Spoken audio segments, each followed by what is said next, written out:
حیران ہو جاؤ وہابیوں، سن لو، حیران ہو جاؤ سن کر، نبی کی بارگاہ میں 23 برس صحابہ رہے، 23 سال رہے، 23 سال۔ صدیق نے ایمان کے بعد 22 سال گزارے، علی نے ایمان کے بعد 22.5 سال گزارے، فاروق نے ایمان کے بعد 21 برس گزارے تھے، عثمان نے ایمان کے بعد 21 برس گزارے، طلحہ نے، زبیر نے، سعد بن ابی وقاص نے، عمرو بن عاص نے آقا کے چہرے کو کسی نے نہیں دیکھا، کبھی آقا کے چہرے پہ ٹکتی ہی نہیں تھی، کسی نے نہیں دیکھا۔ خدا کی قسم ہے، میں نے ایک دفعہ 1 برس تلاش کیا، 1 برس، 1 سال، اور وہ بندہ کہہ رہا ہے کہ الحمدللہ جس کے بارے میں اس کے دشمن بھی اور سارے تانے دے سکتے ہیں، بے علمی کا تانا نہیں دے سکتے۔ 1 برس میں نے حدیث کی کتابوں میں تلاش کیا، سیرت کی کتابوں کو ڈھونڈا، 1 برس، 1 سال، پورا 1 سال، کہ کسی ایک صحابی سے مجھے محمد کا چہرہ نظر آ جائے، کوئی ایک صحابی حضور کا حلیہ بیان کر دے۔ 1 برس ڈھونڈ کے تھک گیا، سب کو دیکھا تو یہی کہہ رہے تھے کہ آفاق ہا گردیدان، مہرے بتا ورزیدان، بسیار خوب آردیدان، اما تو چیزیں دی گئی، تیرا چہرے کی کیفیات اور اس کی شکل و صورت کیسے بیان کروں کہ 1 دفعہ دیکھا ہے پھر دیکھنے کی ہمت ہی نہیں ہوئی۔ کون ہے تو؟ کس نے یارا ہے جو نظر ٹکا کے دیکھے، نگاہوں کو جما کے دیکھے، سر کو اٹھا کے دیکھے؟ کس میں طاقت ہے؟ حسن کا یہ عالم کہ 1 نظر اٹھی پھر ہمیشہ نیچے ہی گری نہیں، اور کہا نظریں جھکا کے چلو، جسم و جان بچا کے چلو۔ ادب کا ہے، کس نے دیکھا ہے؟ کون ہے جو اس چہرہ کعبہ کو دیکھنے کی جرات کر سکے؟ اور ذرا سننے والی بات ہے، اب ریلویوں کس سے بیان کرتے ہو؟ اب رخ مصطفیٰ کا تذکرہ ہم وہابیوں سے بھی سن لو۔ ام معبد نے کہا خوبصورت مسافر آج ہی گھر میں بولیا نہ ہوا، آج تو گھر میں کچھ بھی نہیں ہے، میرے آقا کی نظر سدھے خیمہ میں پدی ہوئی بکری پر پڑی، مدتوں سے جس کا دودھ خشک ہو چکا۔ کہا اماں کھانے کو کچھ نہیں تو اس بڑھیا بکری کا دودھ ہی پلا دے۔ ہائے ہائے، اب 1 ہی دفعہ دیکھا ہے پھر نگاہ اٹھانے کی ہمت نہیں ہے، نظریں جھکا کے کہنے لگی اس نے تو دودھ دینا کئی سال سے چھوڑ رکھا ہے۔ کہا اماں اگر تو اجازت دے ہم تجربہ کر کے دیکھیں، تو برتن تو لے آ۔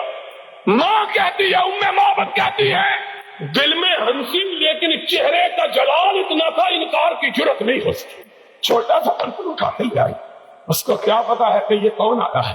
اس نے کہا یہ اجنبی ہے، مسافر ہے، بھوکا ہے، ضد کر رہا ہے، چلو اپنی ضد دیکھ لے۔ اس کو کیا پتا ہے کہ آج وہ آیا ہے کہ جس طرف یہ جاتا ہے رب کی رحمتیں ساتھ جاتی ہے۔ اس کو کیا پتا ہے، اس کو کیا معلوم ہے کہ آج اس کے دروازے پہ کون آیا؟ چھوٹا سا برتن اٹھا کے لے آئی، نبی نے صدیق کو دیکھا اور صدیق نے نبی کو دیکھا، مسکرائے۔ اس طرح معلوم ہوا جس طرح چاندنی رات میں، اندھیری رات میں بادلوں کی اوٹ سے چاند نکل آیا، وہ دانت کہ جب مسکراتے تو لوگوں کو آسمان پہ کودنے والی بجلیاں یاد آ جاتی، موتی کی طرح سفید۔ میرے آقا تیری بات کا کیا کہنا ہے؟ ام معبد چھوٹا سا برتن اٹھا کے لائی، میرے آقا نے مسکرا کے پکڑا، بکری کے نیچے بیٹھے، تھن کو ہاتھ لگایا، معلوم ہوا بکری مدتوں سے اسی مسافر کا انتظار کر رہی تھی۔ دودھ اس طرح آیا جس طرح ساون کے مہینے میں بادل امٹ کے آتے، برتن سارے بھر گئے، دودھ ختم ہونے میں نہیں آیا۔ حضور نے پیا، ابو بکر کو پلایا اور چل نکلے۔ ام معبد کہنے لگی مسافر میں تجھ کو جانتی تو نہیں ہوں، لیکن تو اتنا برکتوں والا ہے کہ میرا جی چاہتا ہے 1 رات میرے گھر میں قیام کر لے۔ میرا شوہر گیا ہے شکار کے لیے، وہ تیری خدمت کرے گا، میں تیرے لیے ہدیہ پکاؤں گی، اپنے ہاتھ سے میرے چاند سے بیٹے میں تجھ کو کھلاؤں گی، تو نہ جا۔ اور میرے آقا کی زبان سے نکلا نہیں، عرش والے نے نکلوایا، ما ينطق عن الهوى، کہا اللہ میں جانے کے لیے تھوڑا آیا ہوں، میں پھر پلٹ کے آنے والا ہوں۔ اور جب وہ چلے گئے تو بات جو بتلانی مقصود تھی وہ یہ تھی کہ ابو معبد آئے، گھر میں رونق دیکھی، رحمتوں کو برستا ہوا دیکھا، انوار کی برکھا دیکھی، تجلیات کا می دیکھا، کہا ام معبد کون آیا کون گیا؟ ابھی اس راستے کوئی گرا کہہ دیتی ہے شوخی نقش پاکی ام معبد کے الفاظ نقل کیے ہیں مورخین نے، جو بات بتلانا چاہتا ہوں وہ یہ ہے، ام معبد نے کہا ابو معبد یہ نہ پوچھو کون آیا تھا، کہا کیوں، کیسا تھا، کیا رنگ تھا، کیا شکل تھی، کیا ڈھنگ تھا؟ کہا مجھے کچھ نہیں معلوم، ایسا معلوم ہوتا تھا کہ آسمانوں کا سردار تھا جو زمین پہ اتر آیا تھا۔